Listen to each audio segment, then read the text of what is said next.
परीक्षित जी का जन्म। बोलिए कृष्ण भगवान की जय, श्री बाल कृष्ण लाल की जय। महाराज अब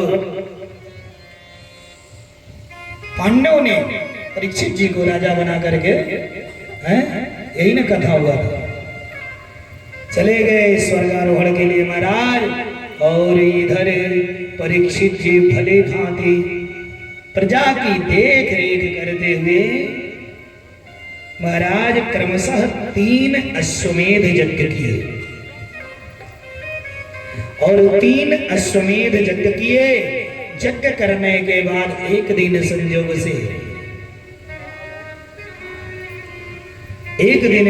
से महाराज राजा परीक्षित अपने क्षेत्र में निकले हो, राज्य में भ्रमण करने के लिए, भ्रमण करने के उद्देश्य से निकले। संयोग से भ्रमण करते हुए गए तो देख रहे हैं क्या महाराज, एक काला कलूटा व्यक्ति जो राजा का पोशाक पहन करके हाथ में धनुष बाण लिए और एक गाय जो रो रही है, कांप रही है, मलमूत्र तक त्याग कर रही है, और एक बैल है जिसके 3 पैर टूट गए हैं। महाराज 3 पैर टूट गए हैं बैल के, और वो बैल और गाय को मार रहा है उसी पर। और महाराज बैल मलमूत्र त्याग कर दिया हो, गैया रो रही है। देखे राजा परीक्षित, कहे अरे ये कौन है, नकली राजा बन करके ये कैसे इसका दुस्साहस किया मेरे राज्य में, इस तरह से गाय और बैल का ये दुर्दशा हो रहा है। तुरंत धनुष बाण उठा लिए, बोले अभी मैं मार दूंगा। तू कौन है, मेरे राज्य में इस तरह से गाय और बैल के ऊपर अत्याचार कर रहे हो, और ये बैल कौन है, ये गाय कौन है। महाराज गाय रो रही है। महाराज गाय थी ना पृथ्वी धरणी, गाय पृथ्वी का रूप बनाई थी हो, और धर्म के 3 पैर तोड़ दिए थे कली ने। महाराज धर्म के 4 चरण होते हैं, सत्य तप दया और शौचम। महाराज अब इसके बाद राजा परीक्षित ने कहा तुम मेरे राज्य में प्रवेश कैसे कर लिए, तुम्हारी दुस्साहस कैसे हुई। हाथ जोड़ लिया कली, कहा महाराज अरे आप राजा हैं, एक राजा का कर्तव्य होता है कि राजा के लिए उसके राज्य के प्रत्येक जीव राजा का संरक्षणार्थी होता है, और राजा सबका स्वामी होता है, मालिक होता है, प्रजा का पिता होता है, प्रजा पालक होता है। राजा परीक्षित ने कहा कुछ भी हो, तुझे मैं अपने राज्य में नहीं रहने दूंगा, तुझे तो जाना होगा। कली ने निवेदन किया, अरे प्रभु, अरे मेरे पास ये अवगुण तो है, लेकिन मेरे पास एक बहुत बड़ा गुण है। तो मनुष्य के अवगुण की नहीं, गुण की पूजा होती है ना। अब कोई भी हो, कोई ऐसा मनुष्य नहीं है जिसके पास गुण और अवगुण दोनों हो। गुण अवगुण सबके उर रही, सबके पास। अब राजा परीक्षित कहे कि तुम्हारे पास गुण क्या है बतलाओ। कली ने कहा महाराज अरे और युगों में तो देवता संत महात्मा लोग हजारों वर्ष तप करते थे, तपस्या करते थे, भगवान की ध्यान करते थे तो भगवान दर्शन देते थे और तब उनका कल्याण होता था। लेकिन महाराज मेरे राज में, मेरे रहते हुए, मेरे समय में कि कलयुग केवल नाम या धारा, कलयुग केवल नाम या धारा, कलयुग केवल नाम या धारा, कलयुग केवल नाम या धारा, सुमिरी सुमिरी नर उतरहि पारा, सुमिरी सुमिरी नर उतरहि पारा, सुमिरी सुमिरी नर उतरहि पारा, सुमिरी सुमिरी नर उतरहि पारा। कली ने कहा महाराज मेरे राज मेरे रहते हुए मनुष्य केवल भगवान का नाम मात्र लेने से कल्याण हो जाएगा। बोलिए कृष्ण भगवान की जय, सच्चे दरबार की जय। महाराज राजा परीक्षित को इसकी बात जच गई, कहे ठीक है चलो, लेकिन तुझे मैं जहां कह रहा हूं वहीं रहना है, अन्यथा तुझे इधर उधर नहीं रहना है। मैं जो तुझे जगह दे रहा हूं तुझे उसी जगह पर निवास करना है। राजा परीक्षित ने बोला द्वितम तानम स्त्रियः सोना यत्र धर्मश्चतुर्विधः। कली द्वितम, द्वितम माने द्वित क्रीड़ा यानी जुआ का अड्डा, जहां जुआ खेला जाता हो।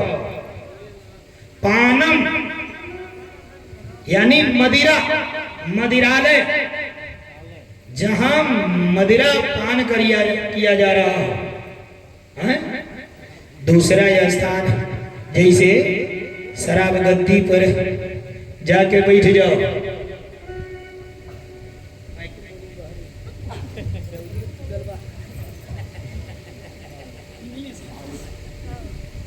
बोलिए कृष्ण भगवान की जय। राजा परीक्षित ने दूसरा स्थान दिया शराब गद्दी पर, मदिरालय में, जाओ वहां वास करो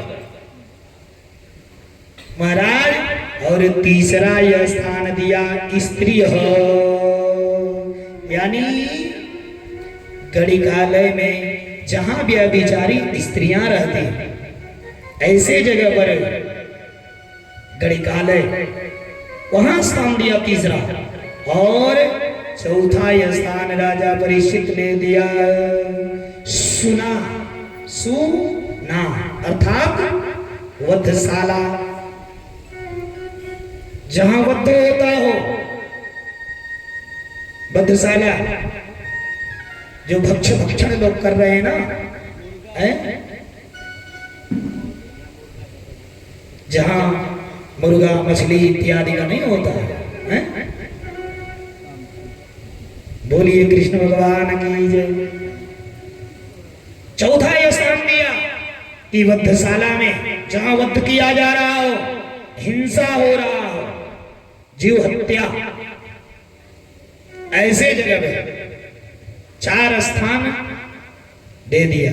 महाराज हाथ जोड़ करके हो, कलयुग खड़ा हो गया है प्रभु, अरे आप राजा हैं, अरे मुझे तो जितना बेकार स्थान था आपने मुझे दे दिया, लेकिन कृपा करिए प्रभु एक स्थान मेरे कहने से मुझे दे दीजिए।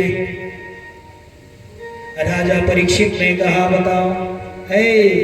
कली ने कहा महाराज कली बड़ा होशियार था, कली जान रहा था कि एको में राजा परीक्षित नहीं जाएंगे, जितना स्थान दिए हैं ये कोई स्थान इनके लिए नहीं है और मेरे चपेट में नहीं आ पाएंगे, इनके ऊपर मेरा प्रभाव नहीं बनेगा।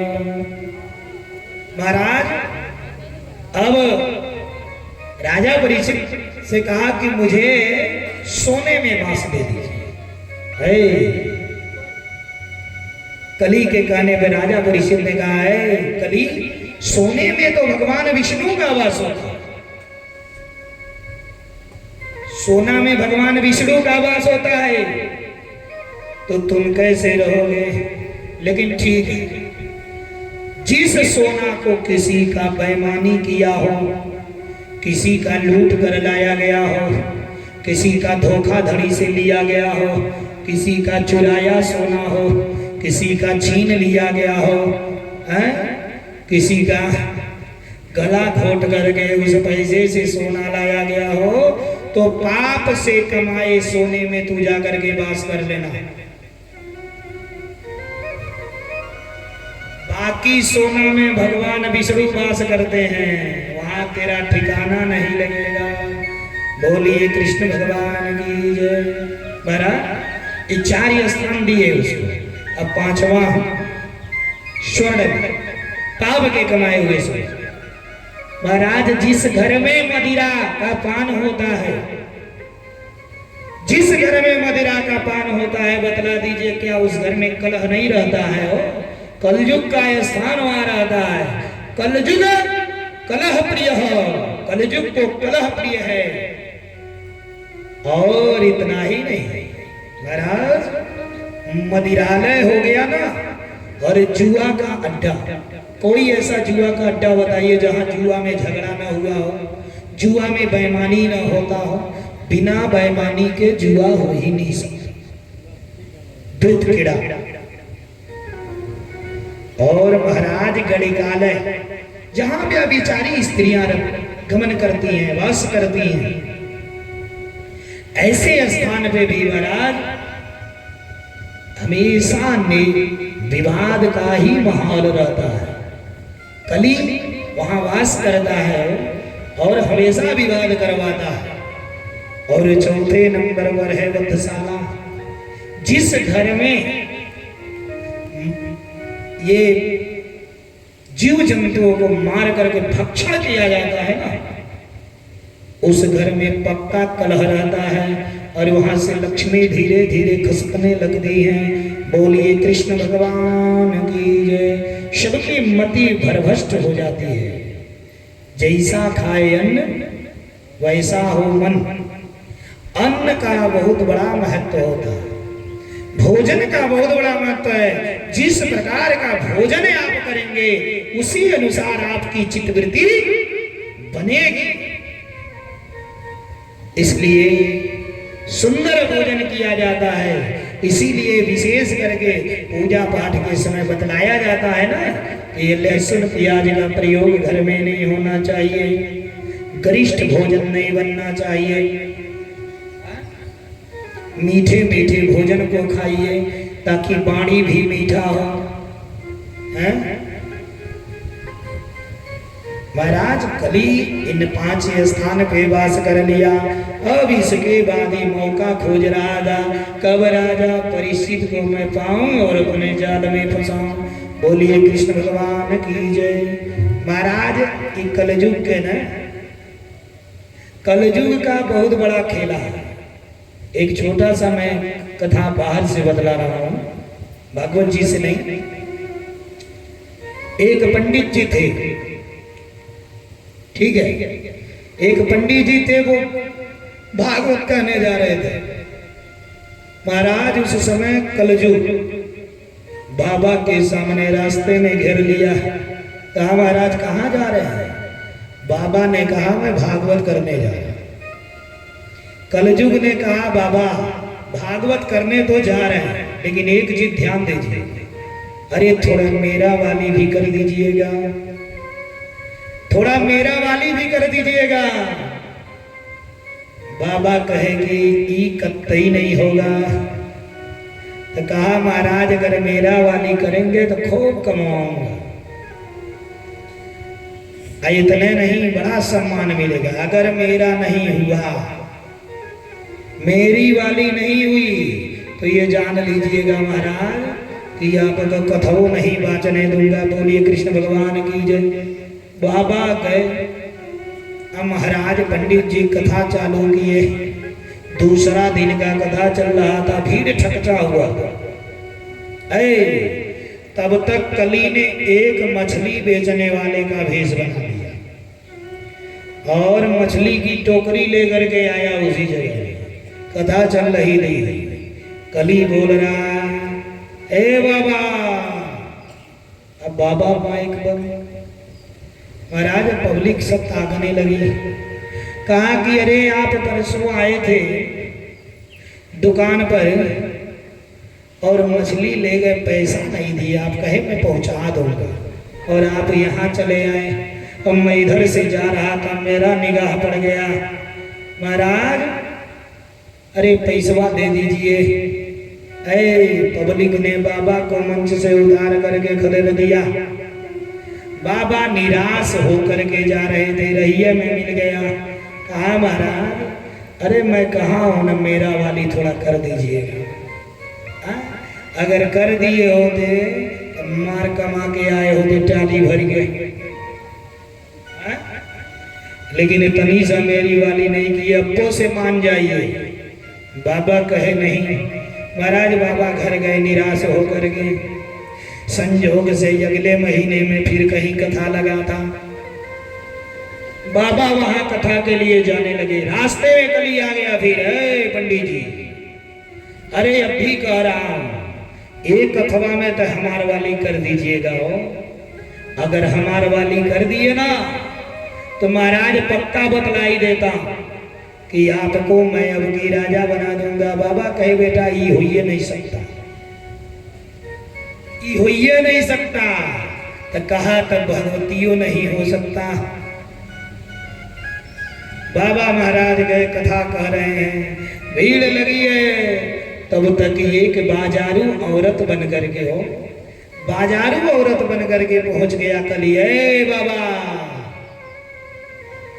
अरे आप जो है अभी परसों आए थे हमारे वहां और मेरा पैसा नहीं दिए। महाराज पब्लिक बाबा को खदेड़ दिया मंच से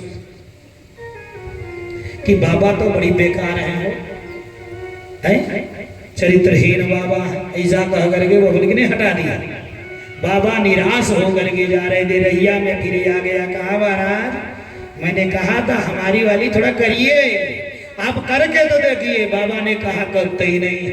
घर गए मतवा से कहे मतवा कहीं कब तक ठोकर खाएंगे, एक बार उसका बतिया मान तो लीजिए, कुछ उसका वाली भी कर दीजिए ना, है? करके देखिए। बाबू हो तीसरी बार बाबा कथा लगा गए। रास्ते में कली मिल गया। कहा है महाराज अरे अब की तो हमार वाली हो जाओ, राजा बनाए देंगे। बाबा कहे अच्छा ठीक है इस बार करता हूं। महाराज अब बाबा गए। अब तीसरी बार जब कथा कहने लगे, कली वाला जैसे थोड़ा उसका भी कह दिए उसमें। महाराज पब्लिक हो गई प्रसन्न। अब पब्लिक प्रसन्न हो गई। बाबा खूब पाए, राजबार माल सामान मिला, बोझा भर गया। बोलिए कृष्ण भगवान की जय। अब बाबा को खूब सामग्री मिला। बाबा आए, बैलगाड़ी पर लादे लेकर के आए, रैया में मिला। कहा महाराज देखे अरे अबले माने होते तो दूठो जोन भी चल गया, दुई गाड़ी और गया होता, दुई गाड़ी और गया होता। महाराज तो कलयुग का इतना प्रभाव है, कलयुग में कली वाला होना ही पड़ता है। बोलिए कृष्ण भगवान की जय। महाराज अभी अघोर रहा था, अब अपने कथा में आ रहे हैं। ये अघोर रहा था कली कि कब मैं मौका पाऊं राजा परीक्षित को अपने बस में करूं, इनके ऊपर अपना मैं प्रभाव जमाऊं। महाराज संयोग से एक दिन राजा परीक्षित को इच्छा उत्पन्न हुई हो।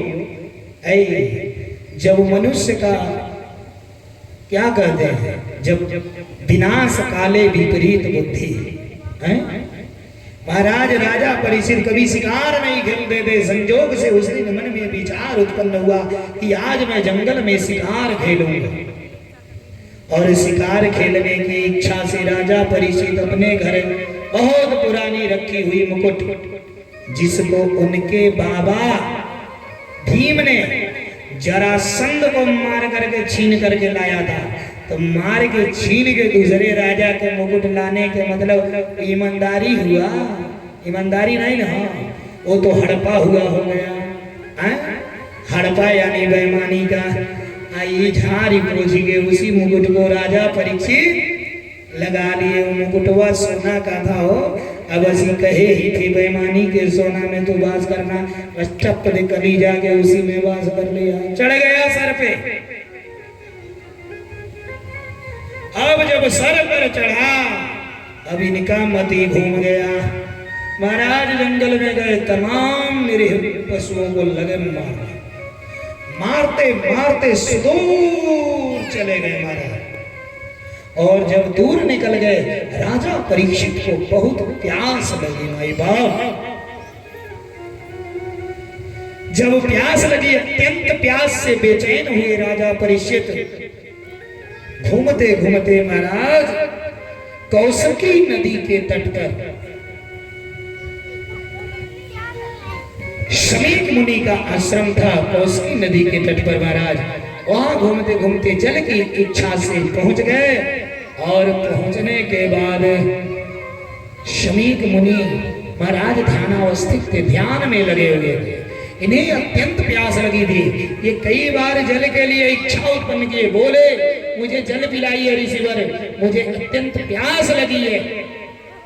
महाराज अरे ऋषि तो बैठे थे वहां हो, लेकिन इनका आत्मा परमात्मा में विलीन था। महाराज ये ध्यान इनका टूटा नहीं, और राजा को प्यास से बेचैन थे ना, कली का प्रभाव था।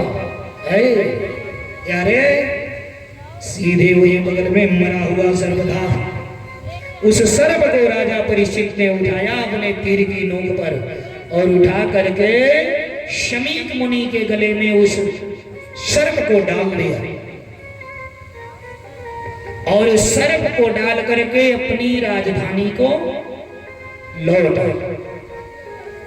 महाराज जब अपनी राजधानी को लौटाए, इधर शमीक मुनि का पुत्र श्रृंगी अत्यंत क्रोधी महाराज कौशिकी नदी में जल लेने के लिए गया। एक शिष्य ने देखा कि कोई राजा मेरे गुरुजी के गले में सर्प डाल रहा है। सारा चीज उस बालक ने देखा और दौड़ते हुए श्रृंगी के पास गया। श्रृंगी के पास जाकर के उस बालक ने कहा कि श्रृंगी, अरे गुरुजी के गले में कोई राजा आया था और उसने गुरुजी के गले में मरा हुआ सर्प डाल दिया है। महाराज बिना सोचे विचारे श्रृंगी मुनि उसी कौशिकी नदी का जल लिए और जल ले करके माई बाप अभिमंत्रित किए और अभिमंत्रित करके श्राप दिया कि जिसने इस तक्षक को, जिसने भी मेरे पिता के गले में तक्षक को डाला है, आज के 7वें दिन वही तक्षक जीवित होकर के उसे डसेगा और उसकी मृत्यु हो जाएगी। श्राप दे दिए महाराज बिना सोचे विचारे। बिना विचारे जो करे सो पीछे पछताए। महाराज अब श्राप दे दिए और वृथा न जाय देव ऋषि बाणी। महाराज देवता और ऋषि की वाणी कभी झूठी नहीं होती। अब सर्प 7वें दिन राजा परीक्षित को डसेगा, ऐसा उन्होंने श्राप दे दिया। और वहां से दौड़े नदी से और दौड़ते हुए कुटिया पर आए। कुटिया पर आए तो पिता के गले में मरा हुआ सर्प देखा हो। देख करके श्रृंगी रोने लगे हो और उस सर्प को उठा करके पिता के गले से नीचे रखा और पिता को पकड़ करके श्रृंगी रोने लगे। महाराज जब श्रृंगी रोने लगे पिता की आंख खुली। पिता ने कहा क्या हुआ बेटा, क्यों रो रहा है, क्या हुआ? पिताजी आपके गले में किसी ने मरा हुआ सर्प डाल दिया था। महाराज शमीक मुनि ध्यान लगाए और ध्यान लगा करके महाराज तपस्वी थे, सब देखे कि मेरे कुटिया पे राजा परीक्षित आए, जल की कामना किए और उन्हें जल नहीं मिला। जिससे प्यास से व्याकुल होकर के बेचैन होकर के उन्होंने गले में मरा हुआ सर्प डाल लिया। महाराज अब राजा परीक्षित जब घर गए, मुकुट को उतारे, महाराज सब ज्ञात हुआ और घर पर रो रहे हैं बैठ करके हो कि मेरे द्वारा इतना बड़ा आज अपराध हो गया, मेरे द्वारा आज ऋषि का अपमान हो गया, रो रहे हैं महाराज। और इधर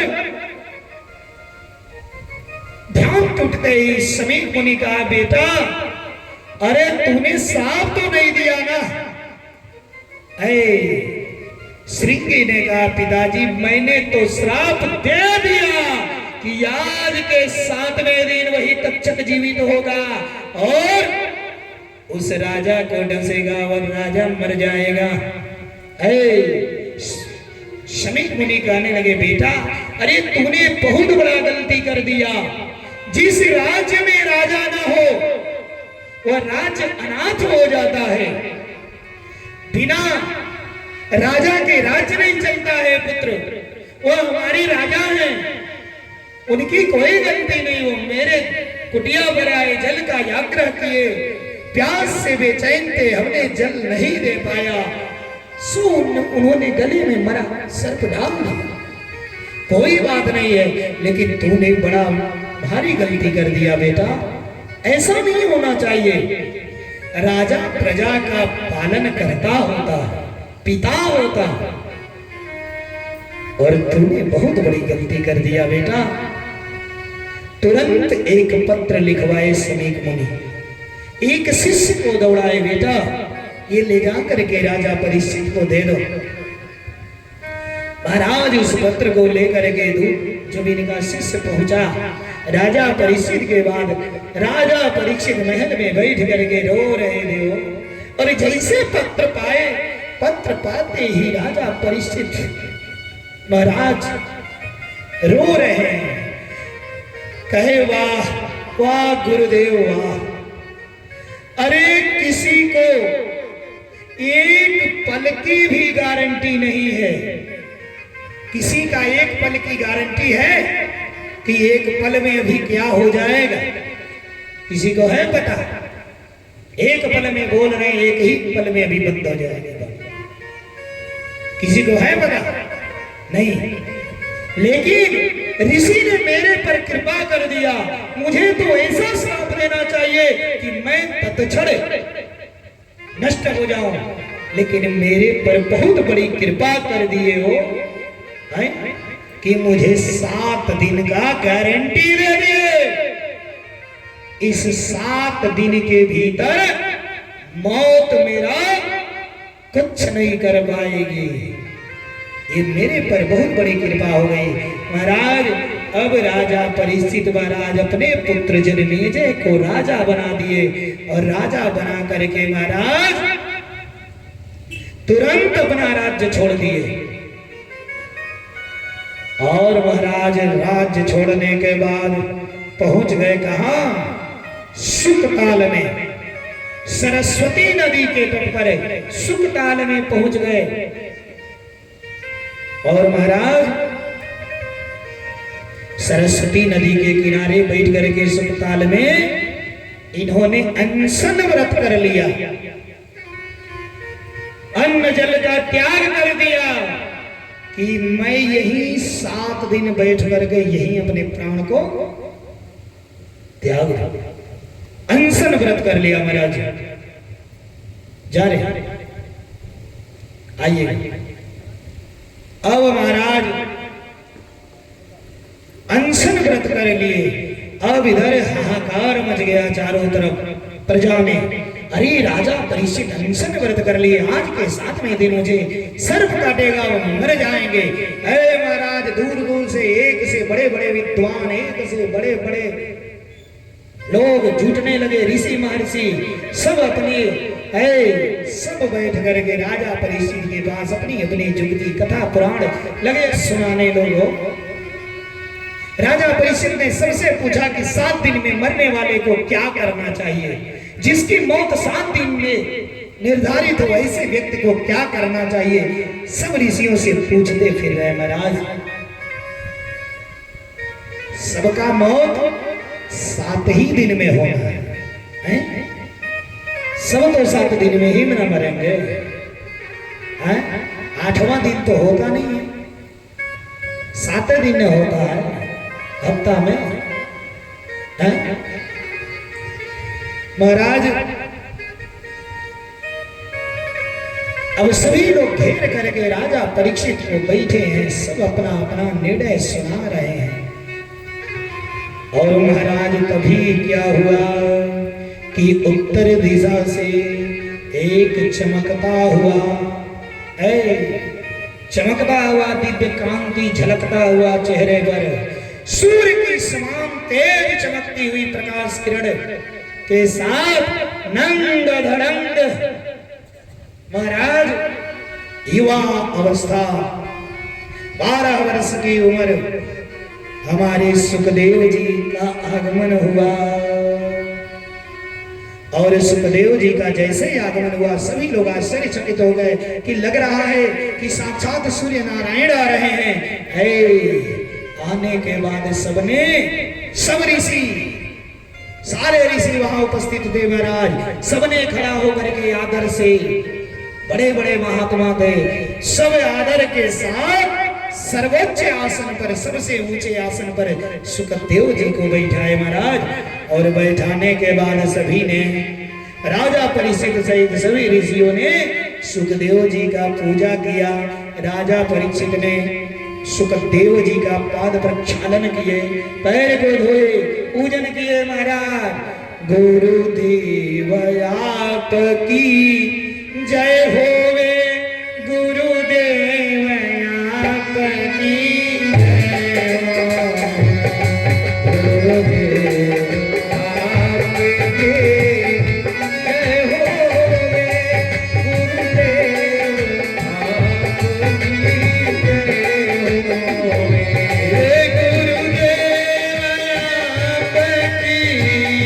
जय होवे,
बैठा करके सुखदेव जी का पूजन किए।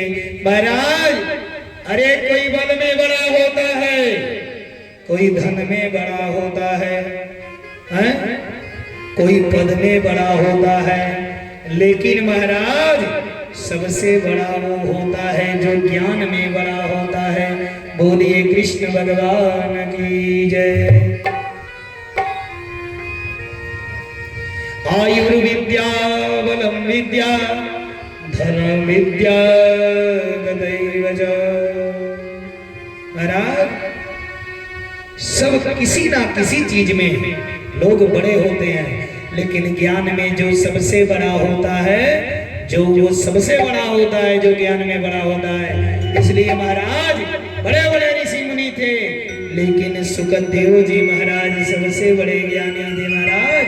इसलिए सबने उन्हें प्रणाम किया और प्रणाम करके सभी ने निवेदन किया कि गुरुदेव आज के 7वें दिन राजा परीक्षित को तक्षक डसेगा हो, इनकी मृत्यु हो जाएगी, तो 7 दिन में मरने वाले को क्या करना चाहिए माई बाप। सबने निवेदन किया कि इनके लिए प्रभु, इनके मुक्ति के लिए कोई उपाय बतलाइए। महाराज सुखदेव जी कहीं भी उतने देर रुकते थे जितने देर में गाय दोही जाती थी, बस उतना देर ही एक जगह रुकते थे। लेकिन सबके निवेदन पर माई बाप बैठ करके सुखदेव जी ने राजा परीक्षित को भागवत का कथा सुनाना आरंभ किया। अब यहीं से भागवत जी की कथा शुरू हुई। बोलिए कृष्ण भगवान की जय।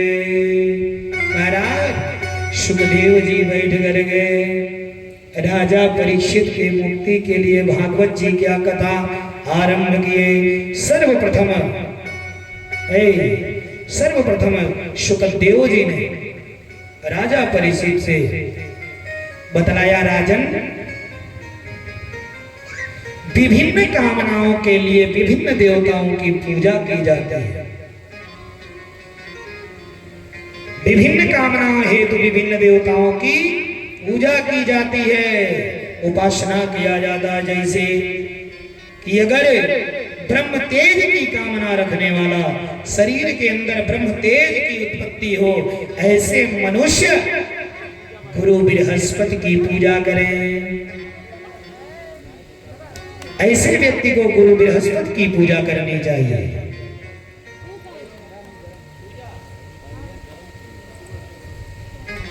इसके बाद महाराज परीक्षित जी ने बतलाया, राजन इंद्रियों को निपुण बनाने की चाह, यानी इंद्रियों को मजबूत बनाने के लिए, निपुण बनाने के लिए, परिपक्व बनाने के लिए इंद्र की पूजा की जाती है। ध्यान से सुनिएगा, मने क्या कौन सी चीज चाहिए तो कौने देवता की पूजा करनी चाहिए हैं? जो इच्छा मन में उत्पन्न हो, उस इच्छा के लिए अनेक अनेक कामना है, अनेक अनेक देवता, अलग अलग देवता हैं। अब जिस व्यक्ति को संतान की इच्छा हो, जिसे संतान न हो रहा हो, अगर संतान की इच्छा रखता है तो ऐसे व्यक्ति को दक्ष प्रजापतियों की पूजा करनी चाहिए।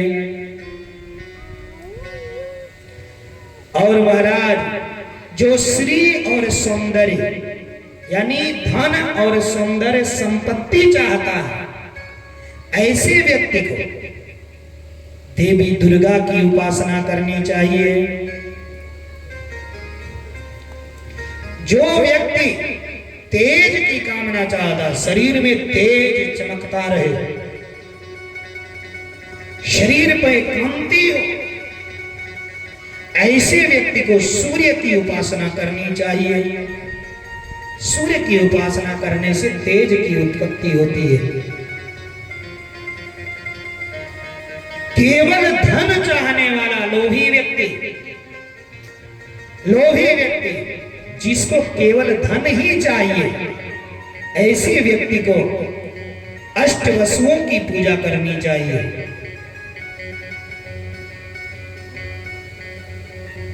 बल की चाह रखने वाला, जिसे पुरुषार्थ केवल बल ही चाहिए, ऐसे व्यक्ति को 11 रुद्रों की पूजा करनी चाहिए। 11 रुद्र की पूजा, समझ रहे? और अन्न की इच्छा रखने वाला कि मेरे खेत में खूब अन्न हो, खूब अन्न उत्पन्न हो, यानी गेहूं खूब कटे तो कंपाइन 3 बार भर जाए हैं? ऐसे व्यक्ति को अदिति की उपासना करनी चाहिए। स्वर्ग की कामना रखने वाला अदिति के पुत्रों 12 आदित्यों की पूजा करनी चाहिए। इस प्रकार से महाराज राज्य की इच्छा रखने वाला विश्व देवों की पूजा करनी चाहिए। लंबी आयु चाहने वाला जो चाहता हो मैं खूब 100 साल होके मरूं, 100 साल का उम्र चाहने वाला, लाठियों के बल पर घूमने के लिए हैं? जब कोई सेवा करने वाला न मिले, ऐसे उम्र तक जीने वाला व्यक्ति, जीने की चाह रखने वाला व्यक्ति हैं? अश्वनी कुमारों की उपासना करे तो उसे लंबी उम्र मिलेगी। इस प्रकार से महाराज पुष्टि चाहने वाला पृथ्वी की पूजा करे कि मेरा पेट भरा रहे, मेरी पुष्टि रहे, ऐसे पृथ्वी की पूजा करें। प्रतिष्ठा चाहने वाला व्यक्ति पृथ्वी और आकाश की पूजा करे, जिसे प्रतिष्ठा, समाज में इज्जत प्रतिष्ठा चाहिए। रूप की कामना यानी सुंदर रूप जो चाहता है, मैं बहुत सुंदर स्मार्ट रहूं, ऐसे व्यक्ति गंधर्वों की उपासना करें तो सुंदर रूप प्रदान होता है, प्राप्त होता है। स्त्री चाहने वाला, जिसे सुंदर स्त्री की चाह हो कि मुझे सुंदर पत्नी मिले, ऐसे व्यक्ति उर्वशी अप्सरा की पूजा करनी चाहिए, उपासना करनी चाहिए, तो सुंदर पत्नी की प्राप्ति होती है। और सबके ऊपर आधिपत्य जमाने वाला यानी विश्व पर राज्य करने वाला, यानी प्रधानमंत्री बनने के लिए ब्रह्मा की पूजा करनी चाहिए। बोलिए कृष्ण भगवान की जय, श्री बाल कृष्ण लाल की जय। विभिन्न विभिन्न कामनाओं हेतु विभिन्न विभिन्न देवताओं का उपासना राजा परीक्षित को शुकदेव मुनि ने बतलाया। महाराज परीक्षित जी कहे, राजन एक बार संपूर्ण पृथ्वी जलमग्न थी, जल ही जल था। भगवान विष्णु क्षीर सागर में सोए हुए थे, मन में कुछ विचार कर रहे थे और सोचते सोचते इनके नाभि से एक कमल निकला, एक कमल निकला। महाराज सागर के भीतर थे परमात्मा और कमल निकला, कमल आकर के उस जल के ऊपर निकल गया और उसकी डंठी परमात्मा के नाभि में था। अब महाराज उसी कमल के भीतर से एक ब्रह्मा की उत्पत्ति हुई, जिनकी एक मुड़ी थी ब्रह्मा जी की, उस कमल पे बैठे हुए थे और उन्होंने जिधर जिधर अपना मुड़ी घुमाया, चारों दिशा में जिधर जिधर मुड़ी घुमाई, इनके 4 मुड़ी हो गया, चतुर्मुखी ब्रह्मा हो गए। बोलिए कृष्ण भगवान की जय, श्री बाल कृष्ण लाल की जय। अब महाराज ब्रह्मा जी कुछ समझ नहीं पा रहे हैं, को में मातः, को में तातः, को में पितः, माने कौन मेरा माँ है, कौन मेरा पिता है, मैं कौन हूं और मेरा यहाँ किस लिए आगमन हुआ है,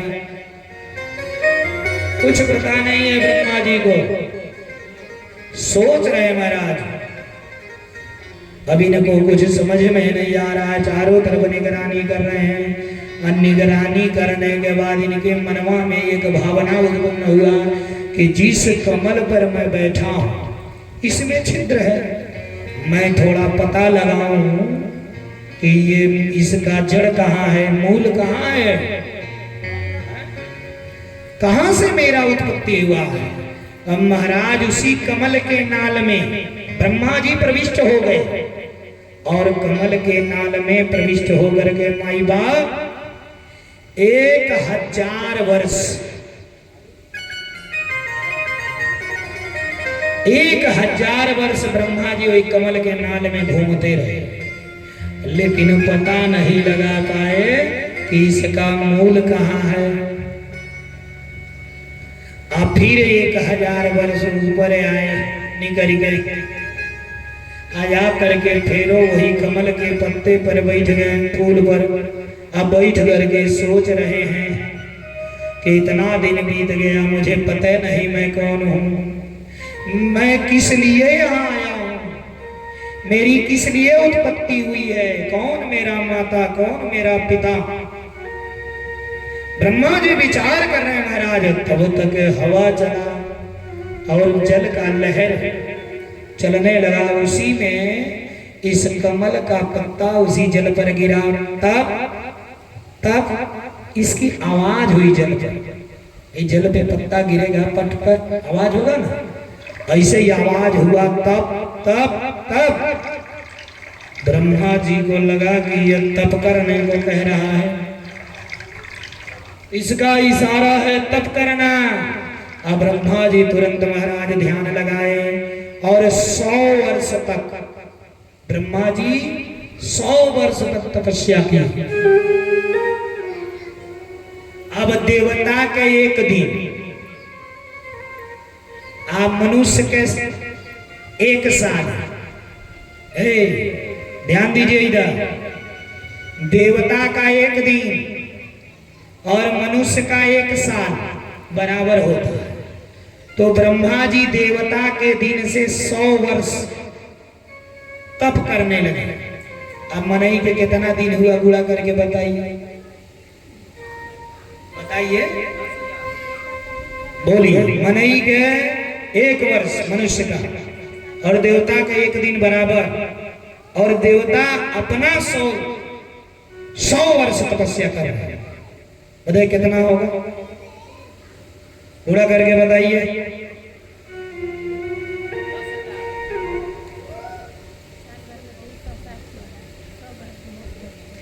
13 करोड़ 32 लाख 2000 माने 500 यानी 2500,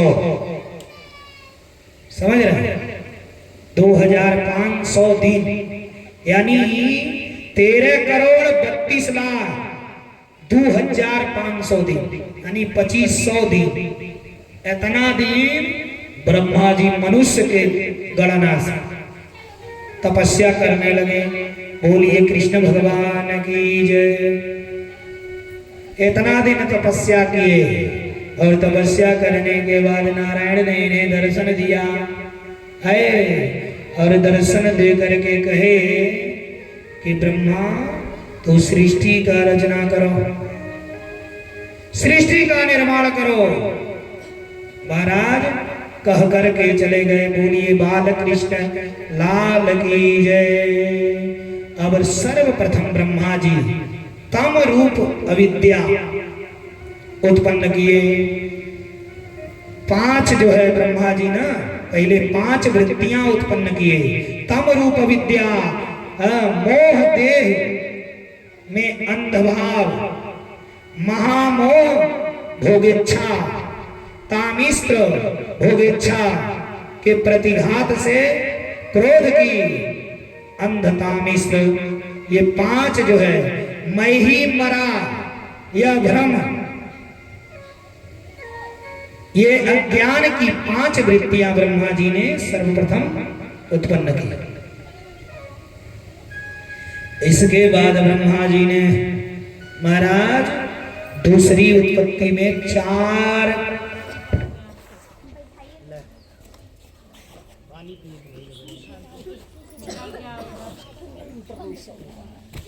भाई मोबाइल ऑफ करिएगा, इसको वीडियो का रोक दीजिए, वीडियो रोक दीजिए इसका।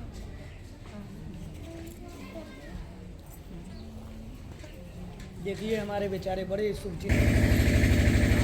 ब्रह्मा जी ने दूसरी सृष्टि 4 पुत्र उत्पन्न किए, सनक, सनंदन और सनातन सनत कुमार। 4 ये पुत्र उत्पन्न किए। ये चारों जो है ना ब्रह्मा जी के बतिये नहीं माने। आई चारों जो है सृष्टि करने में निष्फल रहे। ये बहिष्कार कर दिए ब्रह्मा जी से कि मैं सृष्टि नहीं करूंगा। ये चारों सन्यासी हो गए, चारों सन्यासी हो गए। अब ब्रह्मा जी के बाद ही जब चारों लड़का माने नहीं तो महाराज अब ब्रह्मा जी को भयंकर क्रोध हुआ। अब किसी पिता का पुत्र उसके कहे हुए बात को काट दे, हैं? अगर पिता कह रहा है ये काम करो और लड़का कहे मैं नहीं करूंगा, हैं? तो वो बाप ऋषि आएंगे तो खुश हो, हैं? खुश होंगे कि ऋषि आएंगे बतलाइए। अब ब्रह्मा जी को भयंकर क्रोध आई है। जब क्रोध आया तो इनके भौहा से एक बाल टूट करके गिरा। आज जब ये बाल गिरा महाराज तो यह बाल से नीचे गिरते ही एक छोटा सा बच्चा नील लोहित कुमार की उत्पत्ति हुई। वो खूब रो रहा था बालक के समान, बालक के समान खूब रो रहा था महाराज। अब ब्रह्मा जी ने इस बच्चे का नाम रुद्र रख दिया। अधिक रोने के नाते नाम पड़ गया रुद्र। बोलिए कृष्ण भगवान की जय, श्री बाल कृष्ण लाल की जय, आदि शक्ति जगदम्बा की जय। महाराज उस बच्चे का नाम रख दिए ब्रह्मा जी रुद्र।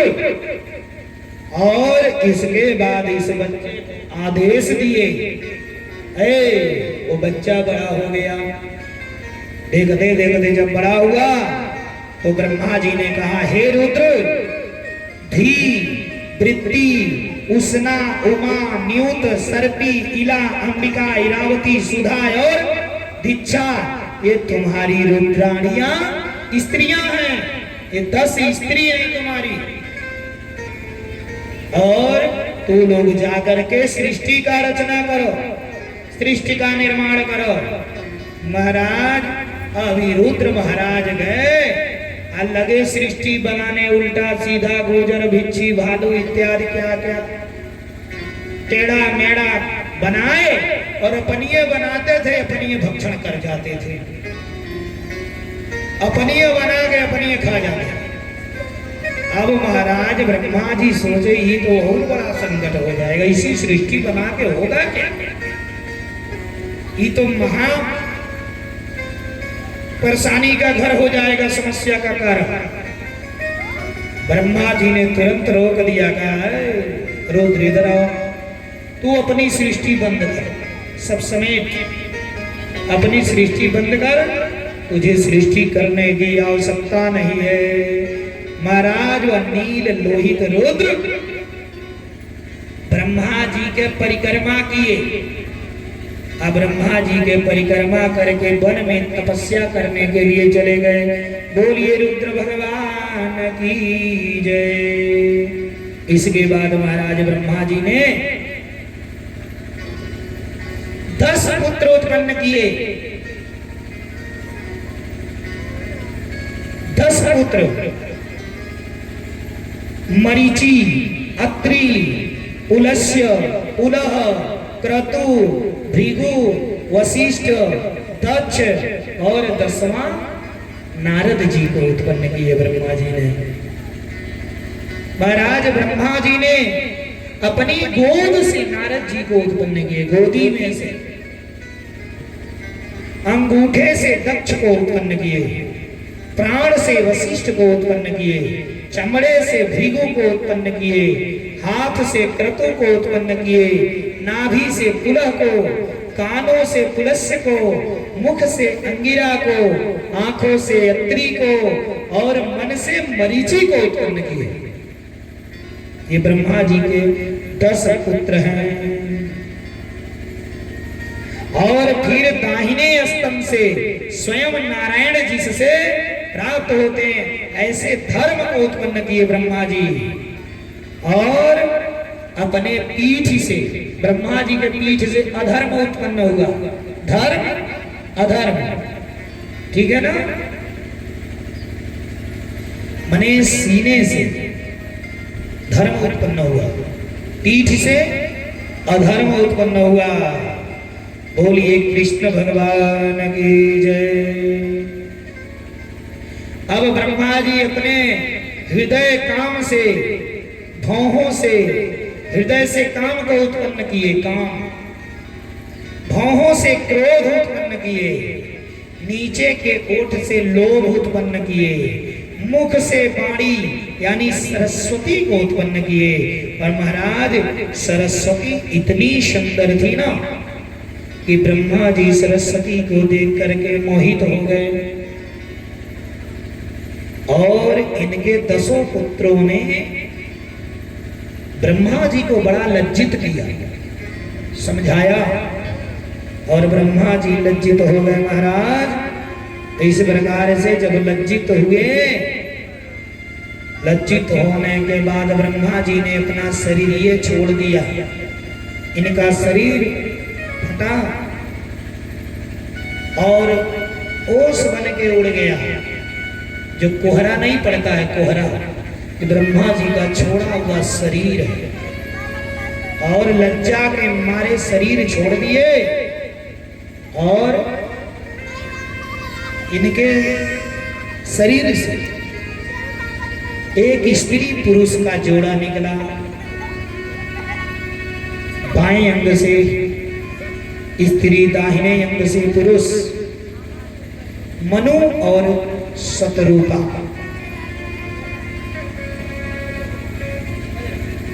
मनु और शतरूपा, इन्हीं मनु और शतरूपा के हम लोग सभी लोग मनु और शतरूपा के ही वंशज हैं। बोलिए कृष्ण भगवान की जय। अब महाराज जब मनु शत्रुघ्न को ब्रह्मा जी ने उत्पन्न किया और कहा जाकर के तुम लोग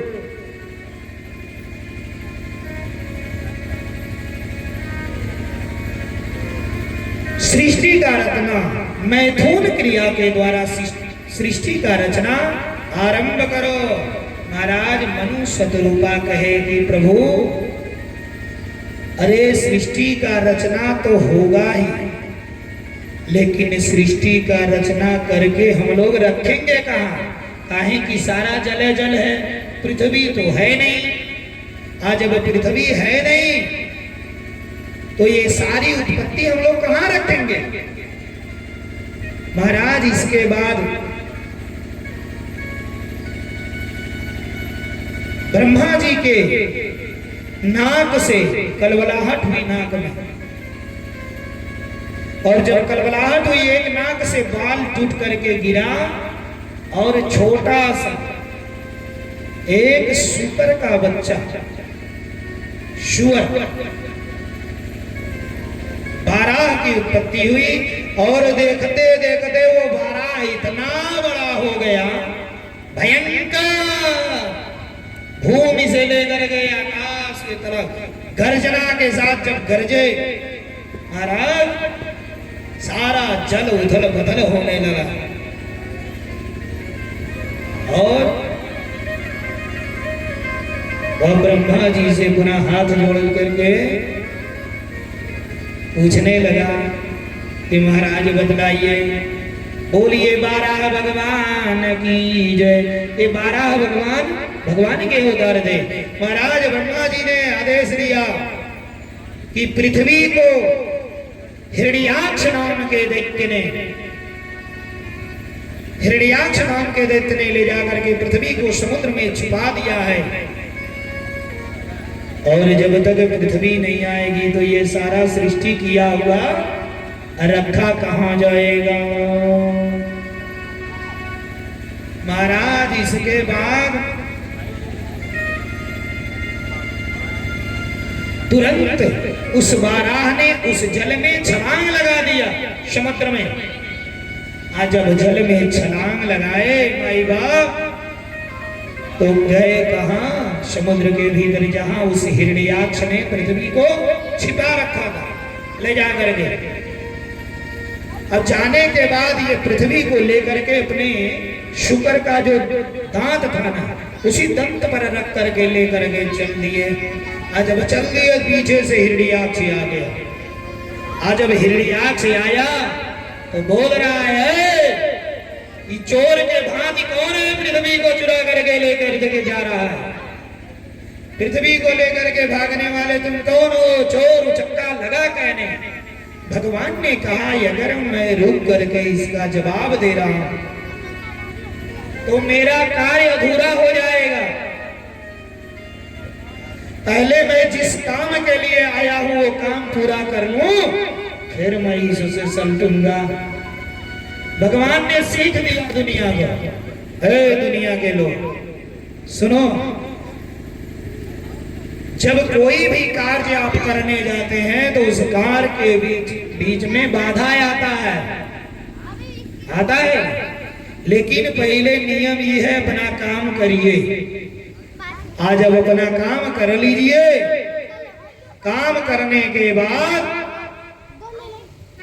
फिर आकर के सलटिए।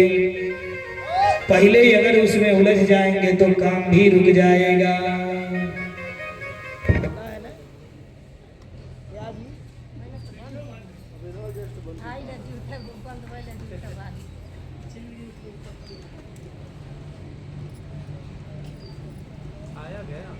अब 1 घंटा चलने दीजिए, उसके बाद लगातार रहेगी। आधा 1 घंटा डीजल देख लीजिएगा।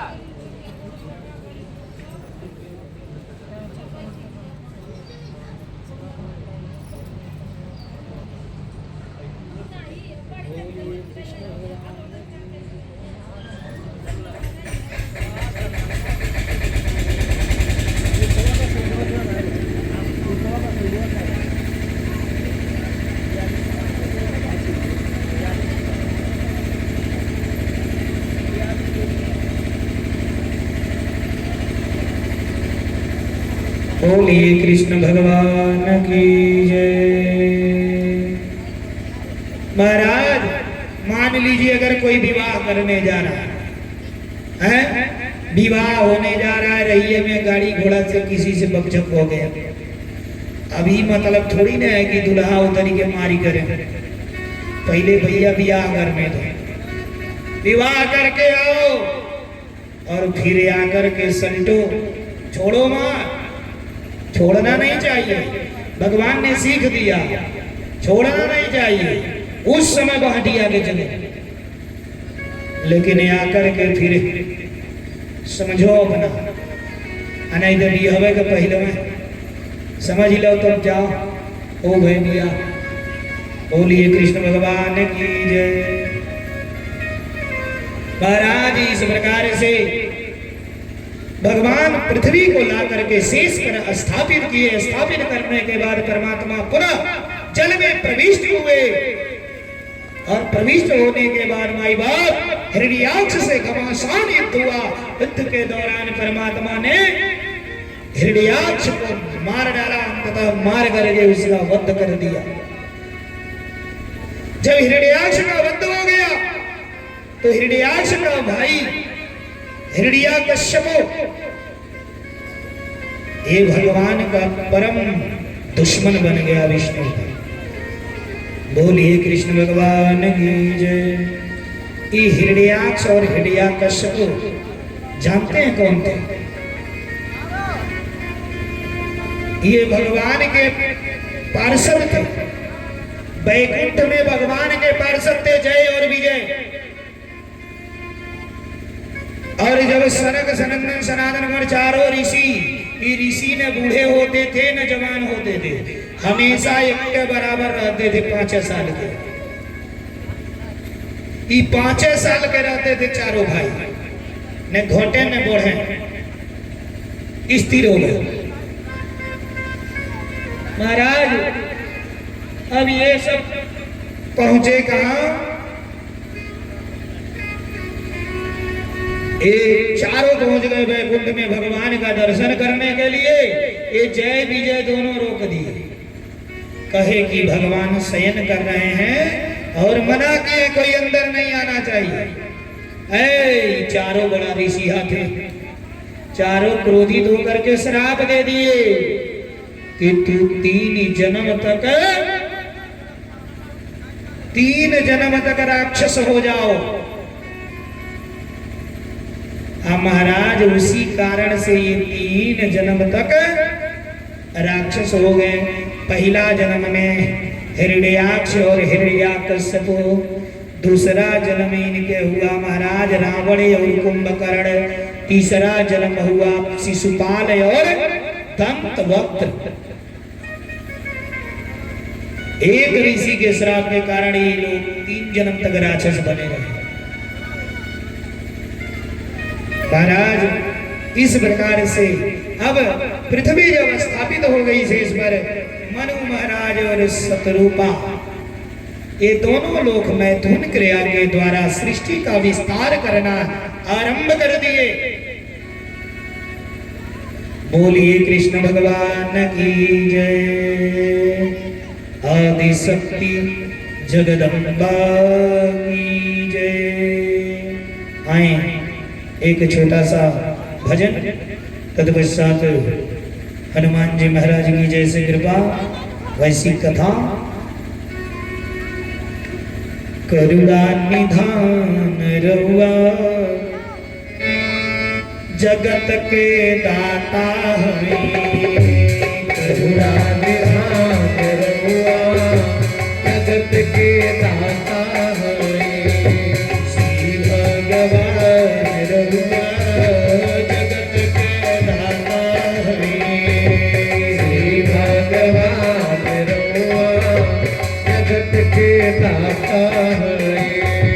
पति के फेर देनी, पति के फेर देनी, पति के फेर देनी, पति के फेर देनी, पति के फेर देनी, पति के फेर देनी, पति के फेर देनी, विपत्ति के फेर देने। की बात समान रहुआ जगत के दाता है, की बात समान रहुआ जगत के दाता है।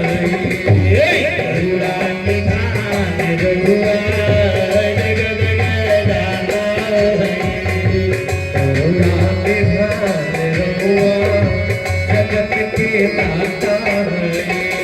निगाह के मार देहनी, निगाह के मार देहनी, कच के उबार देहनी, कच के उबार देहनी। निगाह के मार देहनी, निगाह के मार देहनी, कच के उबार देहनी, कच के उबार देहनी। जाने जहान रहुआ जगत के दाता है, जाने जहान रहुआ जगत के दाता है।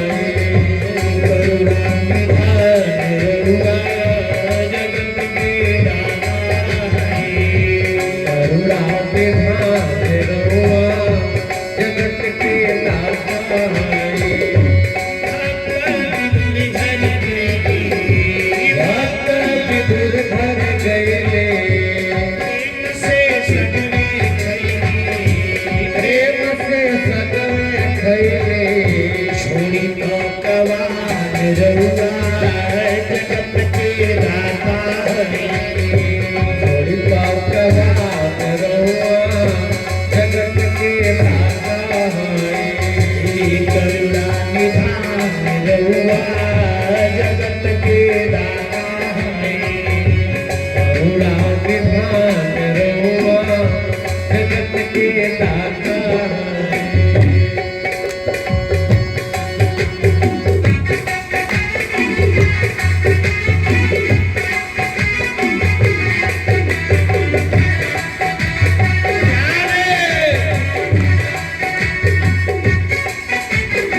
से चरण धोवले गीत पतिये लगवनी गीत पतिये लगवले केवट से चरण धोवनी केवट से चरण धोवले गीत पतिये लगवनी गीत पतिये लगवले जाने जहान रवा जगत के दाता जाने जहान रवा जगत के दाता करुणा निधान रघुवा जगत के दाता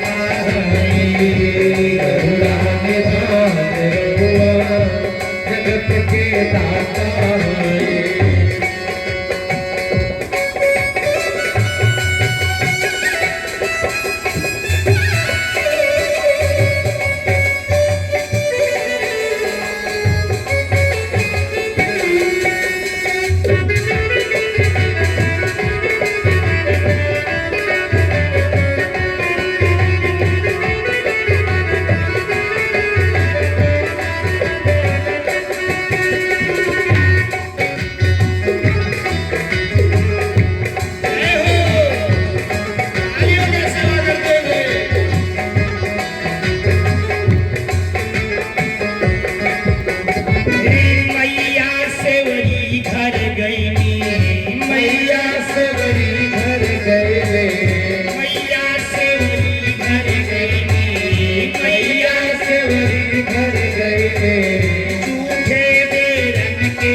कृष्ण लाल की जय। आदि शक्ति जगदम्बा की जय।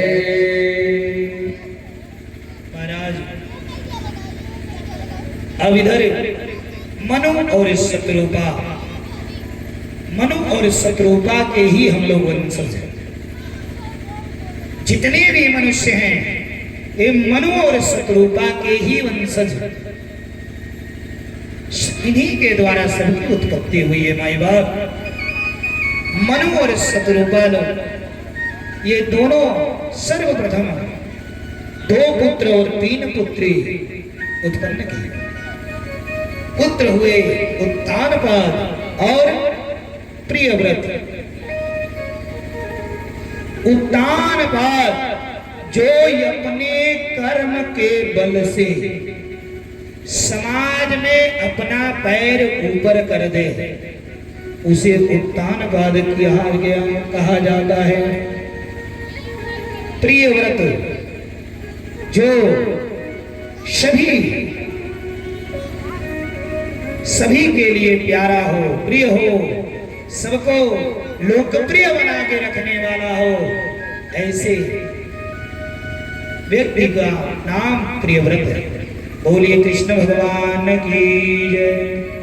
और 3 स्त्री उत्पन्न हुई, 3 बेटियां जन्म दिए, जिनका नाम पड़ा देवहूति, आकुति और प्रसूति। अब इनमें जो बड़ी बेटी थी देवहूति, इनका विवाह मनु महाराज ने करदम ऋषि के साथ कर दिया। बड़ी बेटी का विवाह करदम ऋषि के साथ कर दिया। मझली बेटी जो आकुति थी, इसका विवाह रुचि प्रजापति के साथ मनु महाराज ने कर दिया। और तीसरी बेटी जो प्रसूति थी, इनका विवाह दक्ष प्रजापति के साथ कर दिए। बोलिए कृष्ण भगवान की जय। महाराज देवहूति और करदम महाराज के द्वारा अनसुईया आदि 9 बेटियां उत्पन्न हुई। महासती अनसुईया आदि 9 बेटियां उत्पन्न हुई। और महाराज जो दूसरी बेटी, एक बेटा हुआ इनका, 9 बेटी और 1 बेटा, जिसका नाम पड़ा कपिल भगवान। बोलिए कपिल भगवान की जय। और इस प्रकार से महाराज जो मझली बेटी थी आकुति, इनका विवाह जो रुचि प्रजापति के साथ हुआ था, इनके द्वारा 1 बेटा 1 बेटी उत्पन्न हुए, जिसका नाम पड़ा, बेटे का नाम यज्ञ और बेटी की नाम दक्षिणा। ये साक्षात लक्ष्मी और नारायण के रूप थे। जो यज्ञ होता है ना, यज्ञ, यही यज्ञ भगवान। और बेटी के नाम हुआ दक्षिणा। तो यज्ञ में जब तक दक्षिणा नहीं चढ़ता है ना, तब तक यज्ञ पूरा नहीं होता है। इसीलिए यज्ञ में दक्षिणा चढ़ाने का बहुत महत्वपूर्ण विधान है। बोली कृष्ण भगवान की जय हो।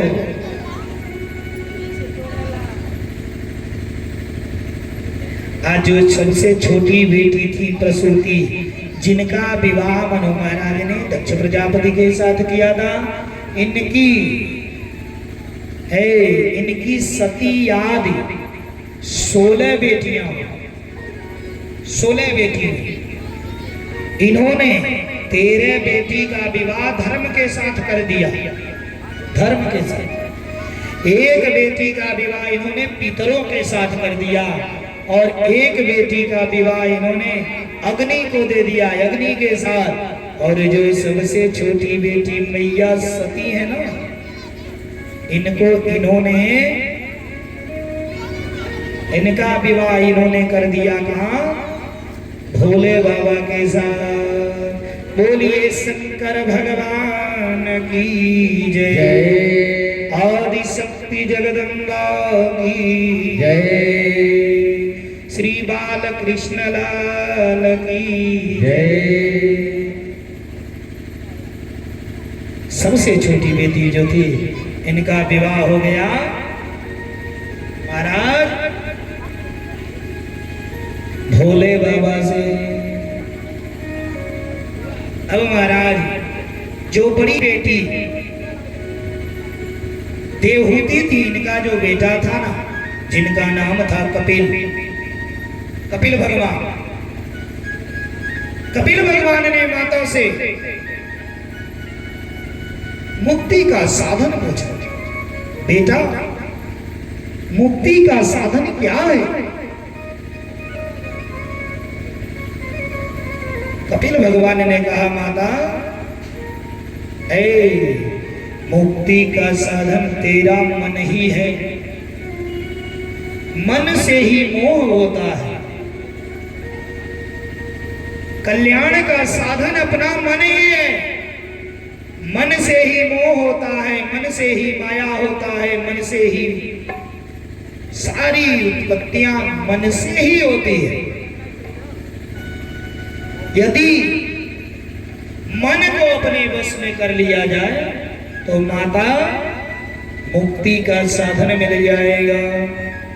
क्योंकि मन से बंधन होता है और बंधन के कारण मनुष्य मोह में अजुरा जाता है और जिससे परमात्मा से पृथक हो जाता है। बोलिए कृष्ण भगवान की जय। परमात्मा से पृथक हो जाता है और जब परमात्मा से पृथक हो जाता है तो उस बंधन में फंस करके उसका कल्याण नहीं होता है।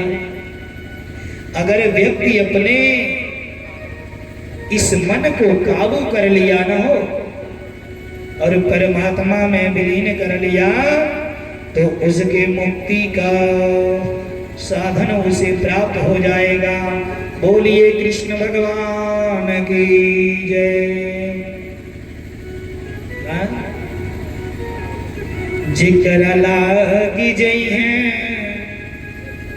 जिक्र लागी गई भक्ति के बीमारी, दवाई कोनो काम ना करी। भक्ति के बीमारी, दवाई कोनो काम ना करे। दवाई कोनो काम ना करे। दवाई कोनो काम ना करी। जिक्र लागी गई भक्ति के बीमारी, दवाई कोनो काम ना करे। जिक्र लागी गई भक्ति के बीमारी, दवाई कोनो काम ना करे। भक्ति के बीमारी लागल मीरा के मन में, उमरिया बिता दिहली कृष्ण के भजन में। भक्ति के बीमारी लागल मीरा के मन में, उमरिया बिताई दिहली श्याम के भजन में। भक्ति के बीमारी लागल मीरा के मन में, उमरिया बिता दिहली कृष्ण के भजन में। भक्ति के बीमारी लागल मीरा के मन में, उमरिया बिताई दिहली श्याम के भजन में। उनका मिल गई है,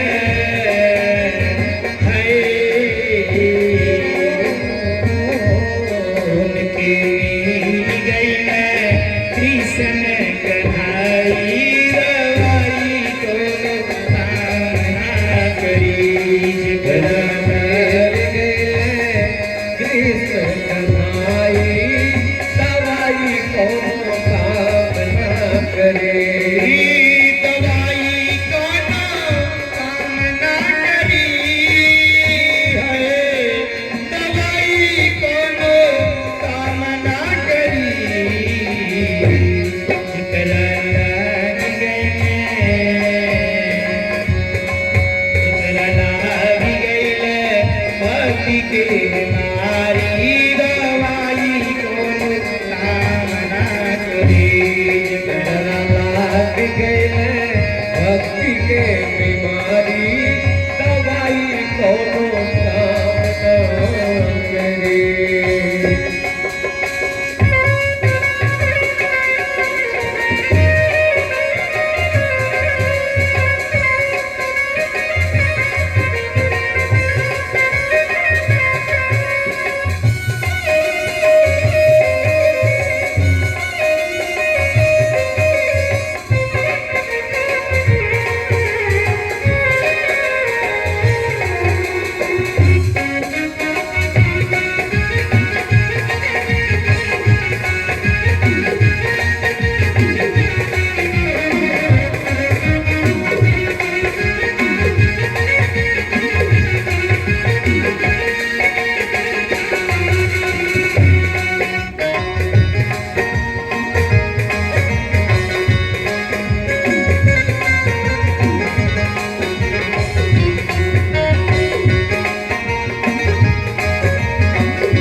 के भजन में। भक्ति के बीमारी लागल गवरी के मान में, उबरिया बिताई दिहली राम के भजन में। मिल गई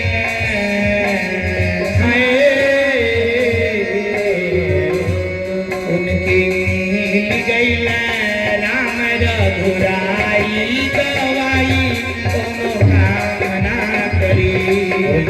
मिल गई राम रघुराई दवाई को काम न करी। लाग गई भक्ति के बीमारी दवाई कोनो काम ना करी। भक्ति के बीमारी दवाई को काम न करे। दवाई कोनो काम ना करी। दवाई कोनो काम ना करी। जकरा लाग गए भक्ति के बीमारी दवाई को काम न करे। लाग गई भक्ति के बीमारी दवाई कोनो काम ना करी। दवाई को काम न करे। दवाई को काम न करे।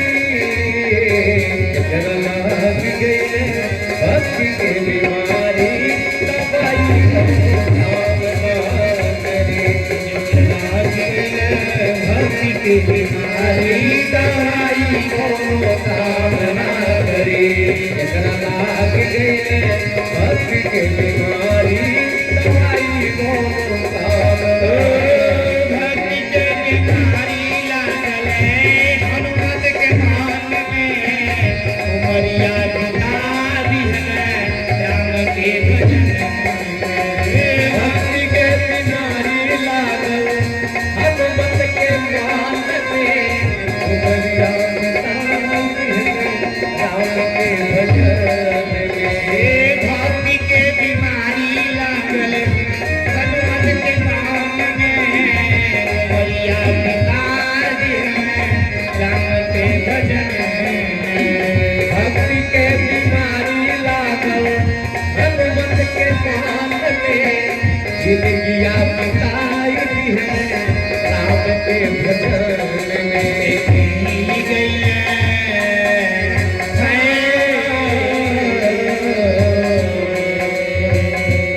उनकी मिल गई राम रघुराई दवाई कोनो काम ना करी। मिल गई राम रघुराई दवाई को काम न करे। लाग गई भक्ति के बीमारी दवाई कोनो काम ना करी। जकरा लाग गए भक्ति के बीमारी दवाई को काम न करे। बोलिए कृष्ण भगवान की जय। श्री बाल कृष्ण लाल की जय। आदि शक्ति जगदम्बा की जय। महाराज कपिल जी ने मां से कहा, मां जिस जीव इस संसार में जिस योनियों में जाता है मां, उसी में निवृत्ति सुख लाभ करता है, विरक्त नहीं होता है। नरक में भी नर के आहार आदि से सुख मिलने पर यह जीव उस नारकीय देह को भी देवामाय से मोहित नहीं छोड़ना चाहता है। माता को समझा रहे हैं, देह पत्नी पुत्र घर पशु द्रव्य और बंधुओं में इसके हृदय का मानो मल मूल गड़ जाता है और उसी में यह अपने को कृतार्थ मानता है। इनके पोषण की चिंता से रात दिन सब शरीर जलने पर भी यह मूर्ख सतत दुष्कर्म ही करता है। असाध्वी स्त्रियों का एकांत भाषण आदि द्वारा रचित माया से तथा मधुर भाषी बच्चों के भाषणों से मन और इंद्रियों को आकृष्ट हो जाने के कारण यह गृह पुरुष दुख प्रधान कुटिलता पूर्वक गृहस्थ धर्मों में प्राप्त हुए दुखों को बड़े प्रयत्न से आलस्य रहित होकर प्रतिकार करते हुए अपने को सुखी सा समझता है। महाराज कपिल जी मां को समझा रहे हैं। अर्थैरापादितैर्गुरुव्या हिंस से हिंसयेत ततश्चन पुष्णाति ये सापेउसेण शेष भुज्यात्यध स्वयं वार्तायं लोप्यमानायां मारब्धायां पुनः पुनः लोभाभिभूतो निस्वस्थ परार्थे कुरुते स्पृहा कुटुंब भरणा कल्पो मंद भाग्यो वृतोधम श्रिया विहीनं कृपणो ध्यानं स्वमीसीति मूढ़धे। भयंकर हिंसा से इधर उधर से जुटाए गए द्रव्य से इनका पोषण कर बचे हुए शेष अपना पेट भरते हुए यह अधोगति पाता है। जब जीविका का साधन लुप्त हो जाता है तो पुनः पुनः उसको शुरू करता है, फिर अशक्त होकर लोभाभीत हुआ वह दूसरे के द्रव्य की इच्छा करता है। जीव श्रम उद्योग तथा व्यर्थ हो जाते हैं, तब कुटुंब भरण के लिए समर्थ होकर या मंद भाग्यहीन श्रीहीन होकर दीन हो जाता है। केवल मूर्खता से चिंता करते हुए श्वास लेता है। माई बाप समझाने लगे कपिल जी मां को, एवं सुभर्ण कालपं तत्कलत्र गयस्तता नाद्रियन्ते यथा पूर्वम कीनासाइव गोचरम तत्राप्य जात निर्वेदो म्रियमाणः स्वभयभृते जरयोपात वैरूप्यो मरणाभिमुखो गृहे आस्तेवमत्ययोपन्यस्तं गृहपालम् इवाहरन् अमायाप्य प्रदीप्ताय गृहलप्पहरोल्वजे तिष्ठतः। इस तरह भरण से समर्थ मनुष्य स्त्री आदि पूर्ववत आदर नहीं करते। ऐसे मनुष्य का उसके स्त्री और पूर्ववत की तरह आदर नहीं करते। जैसे कि कृपण खेतिहर वृद्धि बैल का ख्याल नहीं करता है, जो खेती करने वाला किसान कृपण होता है वो बैल का ख्याल नहीं करता है। माई बाप फिर भी उनमें इसको विद्रेह निर्वेद नहीं होता। जिनका इसने पोषण किया उन्हीं से फिर यह पोषित होता है। जरा सी वृद्धावस्था से इसका रूप विकृत हो जाता है और घर में नरक के द्वार पर पड़ा रहता है। जैसे कुत्ते को डालते हैं वैसे ही अवज्ञा से डाल दिए गए टुकड़े को खाता है वह जीव। खाते हुए रहता है। रोग के कारण इनकी अग्नि मंद हुई रहती है, इसका आहार अल्प हो जाता है, अधिक हिल डुल भी नहीं सकते। महाराज इस प्रकार से देवहूति मैया को समझाते हैं और कहते हैं, मां तब भयंकर घोर दृष्टि वाले यम के दूत आते हैं ऐसे मनुष्यों के लिए जो केवल अपना पालन पोषण परिवार के लिए करता है, भगवान के भक्ति नहीं करता, सुंदर कर्म नहीं करता और जब उसका समय आता है तो भयंकर नेत्र वाले घोर दृष्टि वाले यमदूत आते हैं।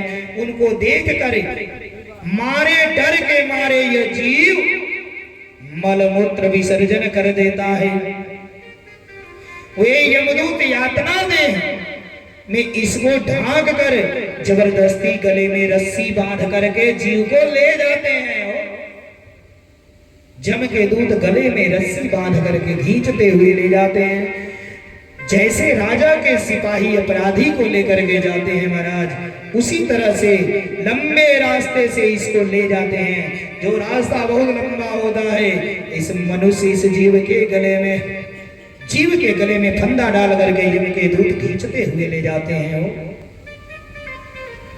उनके धमकाने से इसका मानो हृदय फट जाता है और रास्ते में इतना धमकाते हैं वो जम के दूत, इस जीव के हृदय में इतनी पीड़ा होती है कि लगता है कि अब इसका हृदय फट जाएगा। महाराज इस तरह से शरीर कांपने लगता है। रास्ते में जब इसको ऐसे रास्ते से जम के दूत ले जाते हैं ना, इसे प्राणियों को जो कभी भी अपने पालन पोषण के अलावा कुछ धर्म कार्य नहीं किया, परिवार के लिए बेईमानी धुरतई करके सबको जिलाया खिलाया, लेकिन जब समय आता उस जीव का न महाराज तो अकेले झेलता है। उस समय परिवार का कोई भी उसका मदद करने वाला नहीं होता है। जब इस जीव के गले में ये जम के दूत फंदा बांध करके घसीटते हुए ले जाते, ऐसे समय में माई बाप कुत्ते आकर के कुत्ते इसके शरीर को नोचते हैं और ये चिल्लाता है। और तब अपने पापों का इसे ध्यान होता है कि मैंने कौन कौन सा पाप किया है। माई बाप भूख प्यास से ये पीड़ित होता है, इतना दुखी होता है भूख प्यास से। महाराज गरम रेत की जब जम के दूत लेकर के जाते हैं ना महाराज, गरम बालू एकदम गरम खदकता है, खौलता है बलुइया गर्मी से।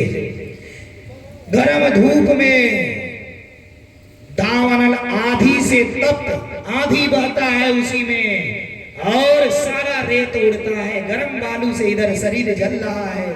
उस जीव को इतनी पीड़ा होती है और ये यम के दूत लेकर कर जाते हैं महाराज। इस तरह से जलहीन रास्ते में जब इस जीव को प्यास लग जाती है महाराज, प्यास की यातना करता है लेकिन कहीं जल नहीं मिलता है। और जब शरीर में जल नहीं मिलता तो ताकत न होने पर भी पीठ पर जब कोड़े पड़ते हैं, चलने की शक्तियां नहीं होती है महाराज। और ये जम के दूत कोड़ों से पीटते हुए ले जाते हैं। आज तो पालन पोषण करने के लिए झूठ जटाई बोल करके लोग अपना पालन पोषण कर रहे हैं, किसी का हड़प करके बेईमानी करके। लेकिन जब जमराज के दूत ले जाते तो इतना दुख देते हैं, वो जो बोया है वो कटवाते हैं, जो आपने बोया है वो कटवाते हैं रास्ते में। माई बाप अत्यंत कष्ट से वो चलता है किसी तरह के। अरे कहीं कहीं थक करके जगह जगह वह जीव मूर्छित होकर के गिर जाता है, चलने की शक्ति नहीं, बेहोश हो जाता है। पुनः जैसे ही होश से आता है, ये दूत फिर कोड़ों से मारना शुरू कर देते हैं। और जब कोड़ों से मारना शुरू कर दे तो फिर ये चलने लगता है। अब प्रचुर पापमय अंधकार में यम सदन में पहुंचता है, पूरा अंधेरा रहता है। यम का सदन ऐसे महल में ले जाता है, 99,000 योजन का रास्ता 2 या 3 मुहूर्त में तय करा के वहां इसको यातनाओं का भोग कराया जाता है। जो कर्म किया उसके अनुसार फल मिलता है। शरीर में कपड़े वगैरह लपेट कर मसाला से इसको जलाया जाता है। जीव को शरीर में कपड़े पोत करके ऐसे जलाया जाता है, लपेट करके। इतना दुखी जीव पाता है महाराज। खुद या दूसरे से काटे गए अपनी ही मांस खिलाया जाता है। उस जीव को उसका ही मांस काट के उसको खिलाया जाता है जब उसे भूख लगती। यम सदन में जिन्हें जिंदे ही इसके शरीर की अतड़ियां कुत्तों और गिद्ध नोच कर निकाल लेते हैं। इस जीव की ना अतड़ियों को कुत्ते और गिद्ध नोचते हैं, बड़ा दुख भोगता है। सांप बिच्छुओं के दंश से इसको डसवाया जाता है, सांपों से बिच्छुओं से कटवाया जाता है। वो अवयव तोड़े जाते हैं, हाथी से रौंदवाया जाता है, हाथी से भी कचरवाया जाता है इस जीव को। और महाराज पहाड़ों पर से गिराया भी जाता है वहां ले जाकर। इतना दुख देते हैं जन के दूत कर्मों के अनुसार। पानी में या गड्ढे में बंद रखा जाता है, पानी में इसको बंद कर दिया जाता है, जल में उसी में यह जीव तड़फड़ाता है और तब चिल्लाता है परिवार वालों को, बचाओ बचाओ बचाओ। लेकिन यह कोई परिवार वाला बचाने नहीं जाता है, कोई वहां बचाने नहीं जाएगा। जो आप बोए हैं वही काटिए। माई बाप या रोते रोते या स्वर्ग तथा नरक भी ऐसा कहते हुए, क्योंकि जो नारकी यातनाएं हैं वे यहाँ पर ही देखी जाती है। इस तरह से केवल कुटुंब का पोषण करने वाला या अपना पेट भरने वाला या जीव इस शरीर को और कुटुंब को यही छोड़ करके मरने के बाद इस तरह का फल भोगता है। भाई बहन, कपिल जी ने माता को इस नरक की यातना बतलाया और कहा, मां, दैव प्रवर्तक कर्म से देह पाने के लिए जीव पुरुष के रेत कण यानी वीर्य द्वारा स्त्री के शरीर में प्रवेश करता है। एक रात में वह शुक्र शोणित मिश्रित होता है और 5 रात में वर्तुलाकार होता है और 10 दिन में पैर के इतना बड़ा होता है जीव गर्भ में। और पैर के इतना बड़ा और कड़ा हो जाता है जीव जब पेट में पड़ता है। उसके बाद पिंडाकार हो जाता है, अंडाकार हो जाता है। 1 महीने में सिर का निर्माण होता है और 2 महीने में हाथ और पैर आदि अवयवों का सृजन होता है। 3 महीने में नख, लोम, अस्थि, चर्म, लिंग और छिद्र होते हैं। ये सारे चीज जो है शरीर का संपूर्ण निर्माण 3 महीने में हो जाता है। 4थे महीने में 7 धातुओं का और 5वें महीने में भूख और प्यास का उद्धत होता है। 5वें महीने में जीव को भूख और प्यास लगती है मां के पेट में। छठे में जरायु की झिल्ली में लपेटा जाता है और दाहिने कोख में घूमने लगता है। इस तरह से फिर माता के खाए पिए अन्न पानी से धातु की वृद्धि होती है। यानी जब पेट में बच्चा रहता है 7वें महीने से जो माता खाती है वो बच्चे को लगता है, उसका उसे भी असर मिलता है। इसलिए महाराज सुंदर अन्न खाना चाहिए। पेट में बच्चा हो तो बैठ करके सुंदर भजन करना चाहिए भगवान के। अब बैठ करके टीवी में मार काट लोग देखते हैं, मार काट देखेंगे, इंस्टाग्राम पे निगरानी करेंगे, पेट में बच्चा है, सास से झगड़े करेंगे, ननद से झगड़े करेंगे, जेठान से झगड़े करेंगे। भैया बच्चा कैसा हो, जैसा आप करेंगे वो पेट में उस बच्चे पे असर पड़ता। भक्ति करेंगे तो बच्चा भगवान का भक्त होगा।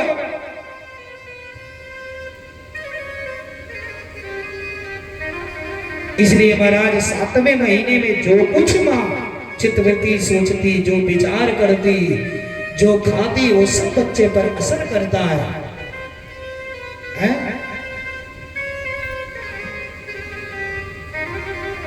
इस तरह से महाराज इस जीव की वृद्धि होती है।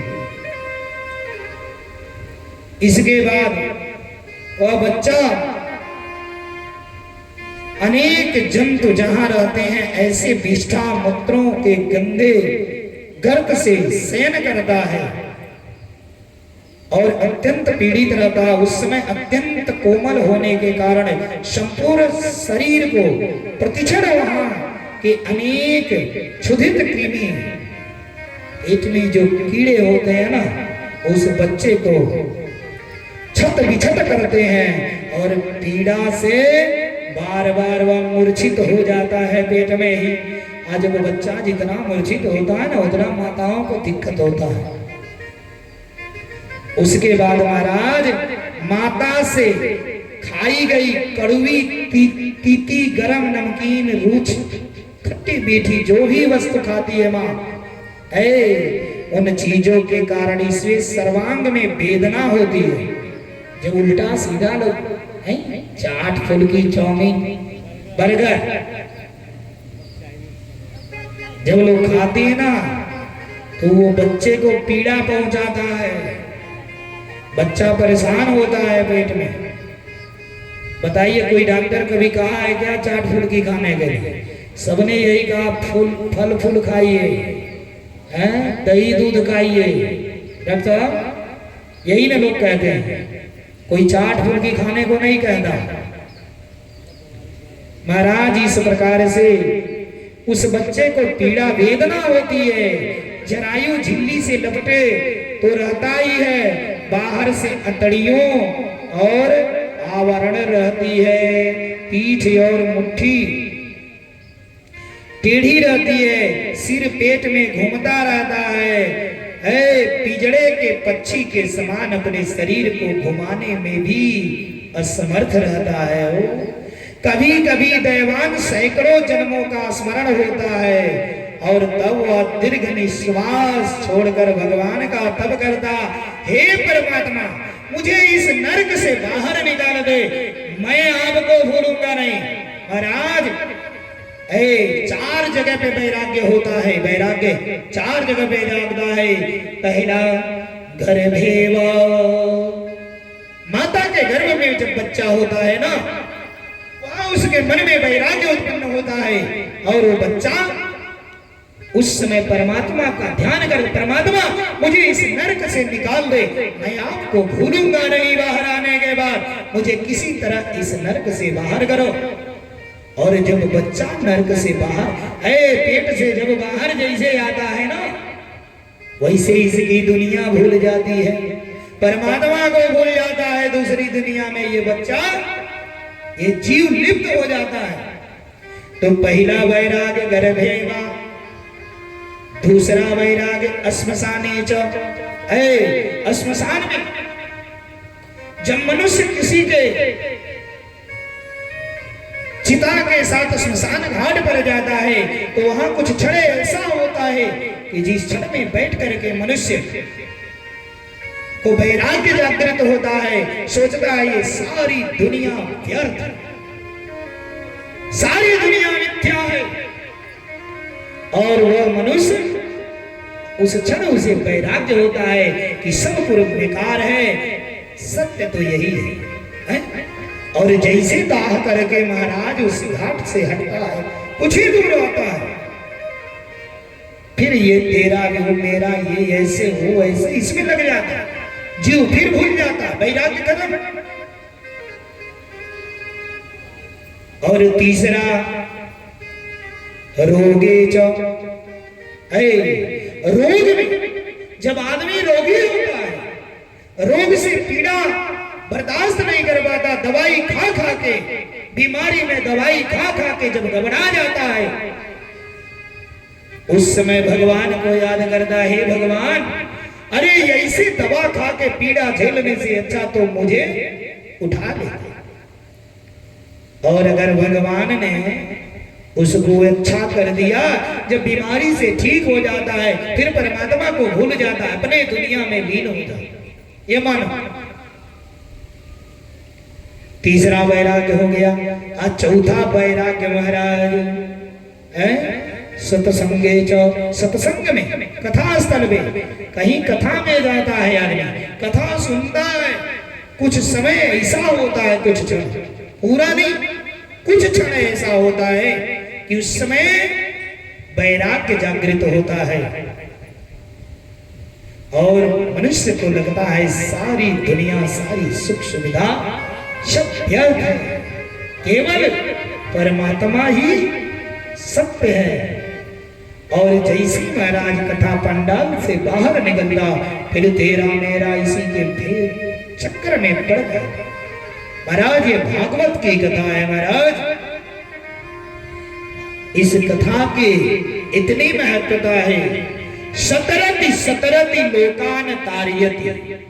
महाराज ये जो यजमान जी कथा श्रवण कर रहे हैं, इनके 7 कुलों का, 7 पीढ़ियों का तारंतार हो रहा है, लेकिन इनके साथ जिनके भी कानों तक ये भागवत की कथा जा रही है, जितने लोग सुन रहे हैं, सतरति सतरति लोकान तार्य, जितने लोग हैं जिनके कानों तक ये भागवत जी की कथा सुनाई पड़ रही है, उन सब मनुष्यों का कल्याण हो रहा है। यह वह भागवत की कथा है मेरे भाई। इस तरह से महाराज अब कपिल जी मां को समझाए हैं, मां को ज्ञान दिए है, जैसे मां को सारी कहानी बदलाए कपिल जी, सारा कथा समझा दिए, वो सुना दिए, मां को ज्ञान हो गया। मैया देवहूति को ज्ञान हुआ और यही मैया देवहूति परमात्मा में ध्यान लगाई और यही बैठे इनका शरीर भक्ति के प्रभाव से महाराज इनका शरीर गल गया और गल करके जल बन करके बह गया। इनकी पूरी शरीरिया जल की धारा बन करके बह गई। इसी को सिद्ध प्रद सिद्ध गया कहा गया है, सिद्ध गया। बोलिए कृष्ण भगवान की जय, श्री बाल कृष्ण लाल की जय। अब इतनी वक्त की कथा विराम के पक्ष में।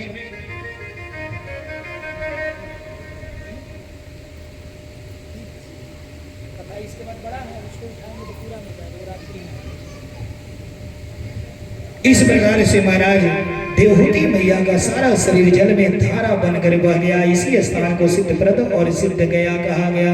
बोलिए कृष्ण भगवान की जय, श्री बाल कृष्ण लाल की जय। गोविंद मेरो है, गोपाल मेरो है।